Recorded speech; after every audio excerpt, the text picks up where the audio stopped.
Pagbaha at kawalan din ng kuryente ang problema sa ilang lugar sa Isabela na sinalanta ng bagyong Nika. Para sa Update Live na magbabalita, si Mon Gualvez. Mon, anong update dyan?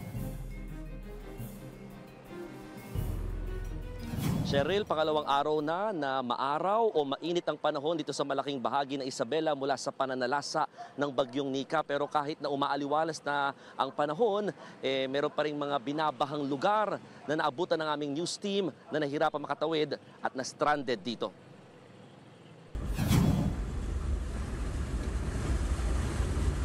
Hanggang binting bahang kailangan lusungin marating lamang ang barangay Gapal sa Cauayan City, Isabela.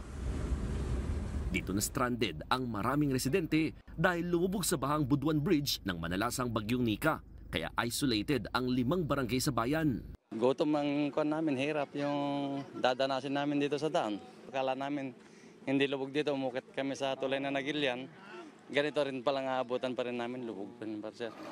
Malakas ang agos sa ilog, pero tuloy pa rin ang rescuers ng Cauayan City CDRRMO, may tawid lamang ang mga residente. Kung tutusin, nasa 200 metro lamang yung layo o distansya nung na-isolate na barangay. Pero aabot kasi sa mahigit 30 talampakan yung lalim nitong tubig, kaya hirap abutin itong lugar. Kahit maaraw na nitong Martes, may ilang lugar na binabaha pa lang dahil sa patuloy na pagtaas ng Cagayan River. Galing ang tubig sa mga bundok at ilang probinsyang nakapaligid sa Isabela. Ang masaklap, maraming lugar ang biglang binaha na hindi naman inaabot ng tubig noon. Kaya muling panawagan ng Isabela Provincial Government magtayo ng panibagong dam sa lugar. Sayang imbes na dapat na harvest natin itong maraming tubig na to. At alam naman natin ng tubig, napakalaga pagka meron tayong tubig, marami tayong magiging tanim. Tapos mareregulate mo yung pagbaba ng tubig at magiging irrigation. Sa kalye naman nagpalipas ng gabi ang ilang residente ng Barangay District 1. Dito na sila nagluto at natulog katabi ang mga alagang hayop. Baha pa rin kasi sa kanilang lugar na nasa likod lamang ang Cagayan River.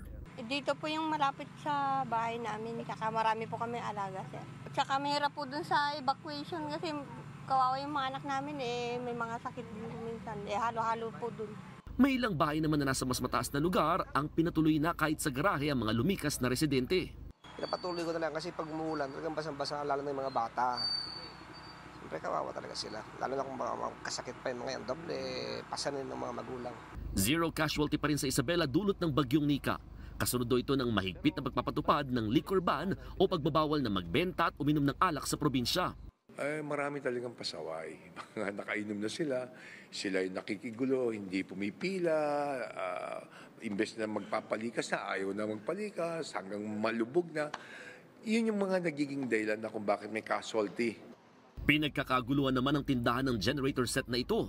Nagtabi na raw sila ng maraming unit mula pa ng manalasang bagyong Christine. Nag-stock kami sir para kung biglang nangailangan may pull out po kami. Tulong din namin sa mga nasa lanta, pumapatong lang kami pamasahe. Kailangan po nung baby po, sobrang init po, tapos may mga parating pa pong bagyo po kasi. Cheryl, sa ngayon nag-double time na ang mga electric cooperatives na maibalik yung supply ng kuryente sa malaking bahagi ng probinsya. More than 20 LGUs kasi ang nahihirapan pa rin in terms of power. Yung iba nagkakaroon ng power interruption, yung iba naman talagang walang supply ng kuryente. Kaya naman pinatututukan ng provincial government ng Isabela na mabilis na maibalik yung supply ng kuryente lalo na doon sa mga munisipyo or city hall at mga ospital ng mga apektadong LGU. Samantala, patuloy namang nagpapakawala pa rin yung isang gate ng Magat Dam ng tubig dahil nga umaabot or malapit nang maabot yung spilling level ng naturang dam. Kaya naman nakakadagdag din ito kung bakit tumataas din yung tubig sa mga river tributaries ng probinsya. Papunta din yan sa Pinakanawan at saka sa Cagayan River. At the same time, sa kabila naman ng pagpapakawala ng tubig, dahil nga maaliwalas naman ang papanahon kahit papano, nagsusubside na unti-unti.